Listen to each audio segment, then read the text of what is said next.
And moving forward, you know, I do this stuff every day, and I'm kind of confused by all this delegate stuff and all this. Maddening. But I will say to you, and I totally, this is not meant disrespectfully, because I know you worked hard and everyone else on the platform committee worked hard.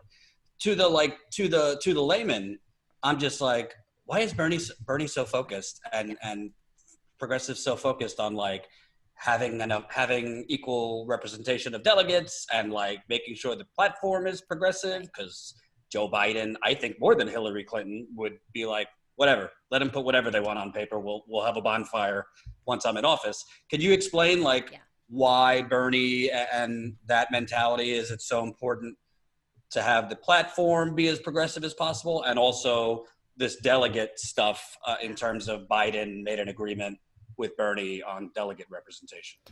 So on my last show, which is out right now, I talk about the New York State presidential primary and why we even care. And I basically illustrate that. Like myself, somebody who's been on the platform committee, which was a fight, somebody who served on the Unity Reform Commission, which I know people may not feel like there were reforms that made a difference, but I can tell you Bernie would have had he wouldn't have gone past the Iowa if those reforms hadn't happened. He wouldn't even come close in Iowa if those reforms hadn't happened. So, you know, was it perfect? No. We were in the minority. Let me just reiterate. We did not have, we pushed as hard as we could. And some of that was just by like inviting press in. And you know, this was a hearing that normally would never be publicized. So some of it was just public pressure. So wasn't it the Unity Commission that got the popular vote to be tallied and yes. told to the public for the first time in Iowa? Yep. And then they tried to spin that, blaming us because, you know, no, you guys chose your insider app that like was created by developers who don't know.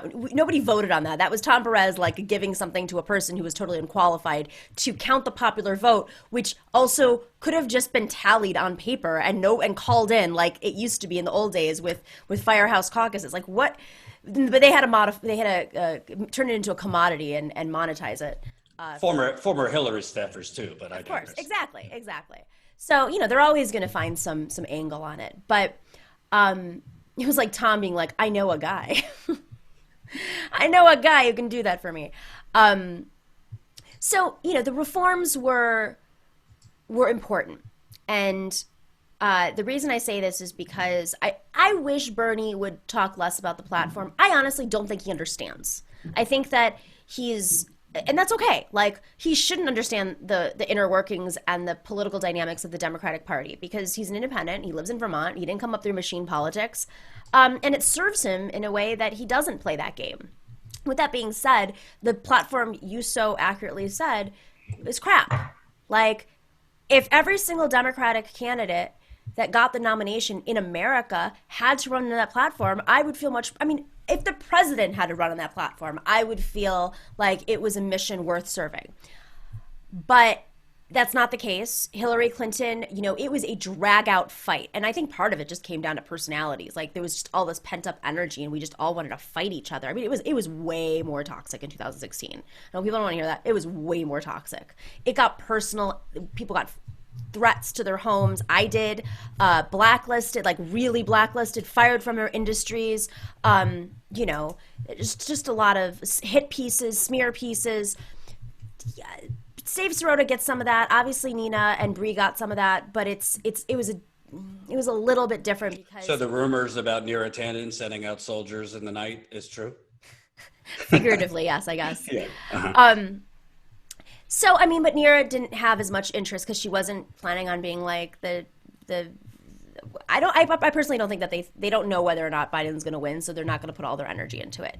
Right. He couldn't, you know, there's too many unpredictable factors. So the platform committee, whatever, not really worth the fight. You're going to send in, first off, the convention is going to be in real time as of right now, Milwaukee. So like, not only are you asking working people to run for delegate, which is a really hard process, then they have to raise money, buy plane tickets now to go to Milwaukee, share hotel rooms to go to Milwaukee or wherever they're going to do the platform committee meetings, because it's usually in a different place, and be held up in a room possibly weeks earlier than the convention and fight it out. For what? Because in Hillary Clinton's case, we banned fracking. It was a huge fight. 2 days later, she had a fundraiser with one of the biggest fracking CEOs. With that being said, because I was angry about the New York stuff. I was like, everyone's putting all their energy into the New York presidential primary. Like, it's hurting down ballot races, sure, but I was sitting there thinking, I don't know if it is. I think anybody who is voting for Bernie knows he's not running, and if they actually were that passionate of Bernie supporters, they're probably already aware of their challenger races in their district. So if they still want to turn out to vote for him, they're probably already aware of the challengers. Otherwise, most people think he's not running anymore. They're not showing up. So I was like, I'm not going to go to bat for, I mean, like, and then Andrew Yang's pushing it out there. That's because Andrew Yang wants to run for mayor of New York. Like, I was just like, nobody understands what's going on here. To actually fight this and win it, like, there really has to be a true coalition. And Andrew Cuomo's just protecting all the incumbents and his positioning in the DNC. But I had a call with Larry Cohen, and he had to remind me something. Because I was like, Larry, I need to understand why you're fighting this fight. It doesn't make sense to me. And for people to know, Larry Cohen, Our Revolution. Yes, and he was the former president of CWA, an international president, who's the former chair of Bernie's campaign in 2016, and he was the vice chair of the Unity Reform Commission.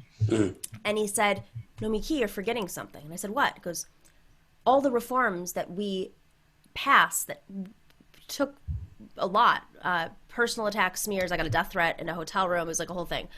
For 2 years, they all expire at the convention.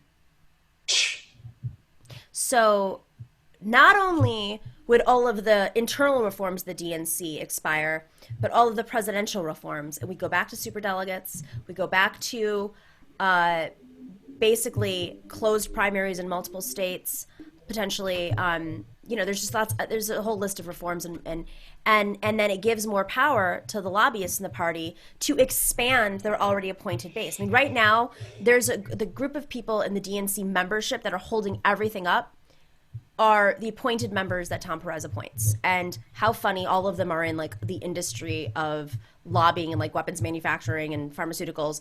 But the actual DNC membership that gets elected, yes, there's some people who have conflicts, but I think a good chunk of the elected people are really honest activists. And I think you look at like, where did Keith Ellison do well? It was like most of the elected DNC members. Where did Tom Perez do well? All of the appointed like lobbyists, horrible people, which we tried to ban. And we did reduce some of their power in the DNC. But let me tell you, it's not just that we're going to lose those reforms. They're going to come back with a vengeance and make it harder, even worse for progressives to. So this is the only front that we have right now internally in the DNC is these reforms. And that's why they're having why the presidential primary process is important. But also why Bernie should have stayed in the race. Even if he knew he was going to lose, he should have stayed in the race longer just as a little bit of leverage. And to make the case for like FDR, I mean, there's just so many things he could have done to push Biden further. Yeah, because Biden currently, I don't even know what he's calling for. He's calling for more testing, which is like, yeah, duh. He's not calling for expanded healthcare, fight Obamacare, restore Obamacare, but who could afford Obamacare if everyone's laid off? I mean, it's just crazy.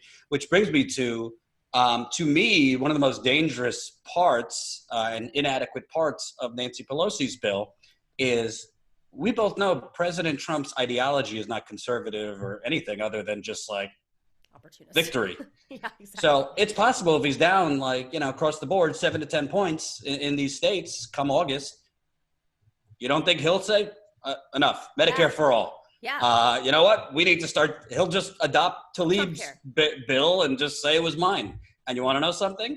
I think Mitch McConnell and the Republicans would go along with it for short term and snap their fingers if he's reelected and all be gone. And he did a great job in terms of marketing of running to the left of Hillary Clinton on a lot of things. And now he actually has the power to enact those things like while he's running. Right. What do you think in terms of the fact that Pelosi and the Democratic Party, the corporate wing, is basically proposing a lot of real crumbs? I mean, even the good stuff like unemployment benefits. I mean, state offices are overrun. The $1,200 checks, a majority of people have not received.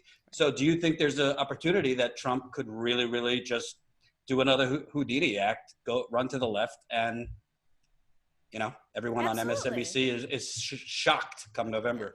All the never Trumpers who control MSNBC are shocked in November. Yeah, I think that's real. I think there's a, you'd have to see which industries, because I do think McConnell's very conscious of like not screwing with the Koch brothers or Koch brother, or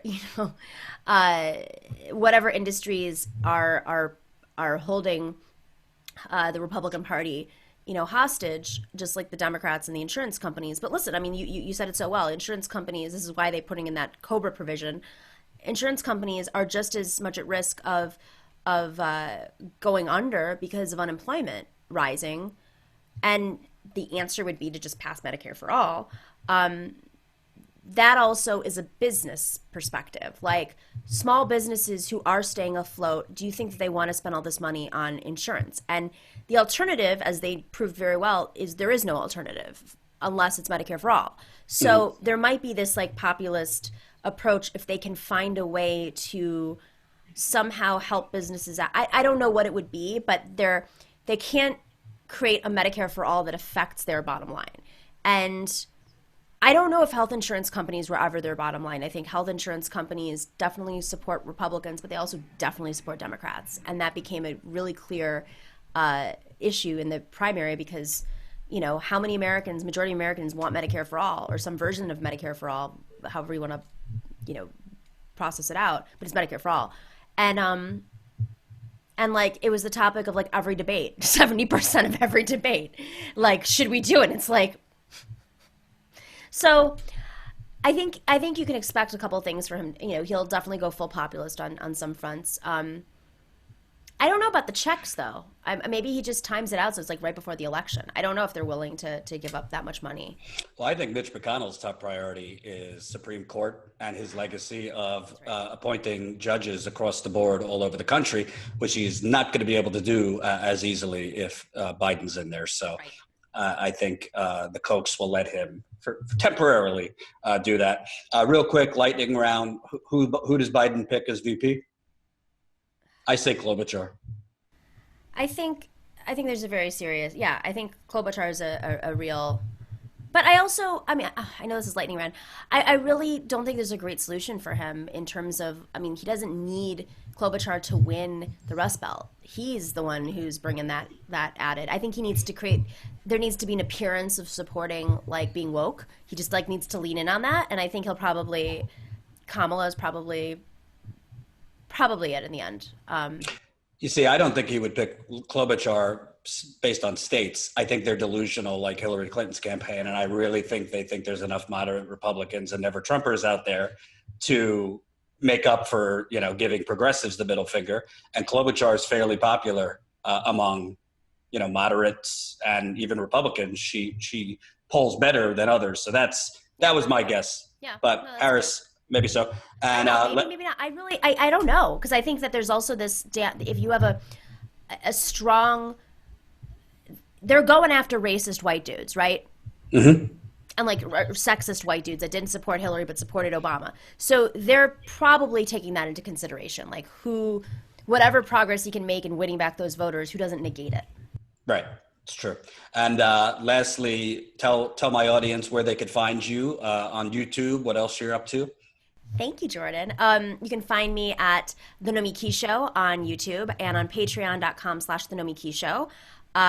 We do a lot of like special interviews there. I'm sure you guys know the whole thing with Patreon.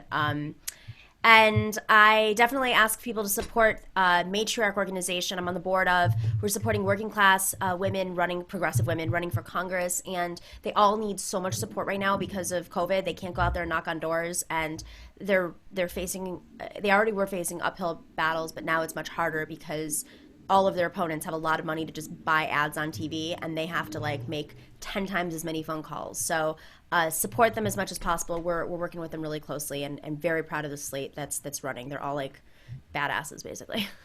Yeah, and I think one of the things out of Bernie's 2016 legacy was this surge in women running and winning. So hopefully that continues. Hope so too. Keep up the amazing work, Jordan. Stay safe. Thank you. Thanks for doing this.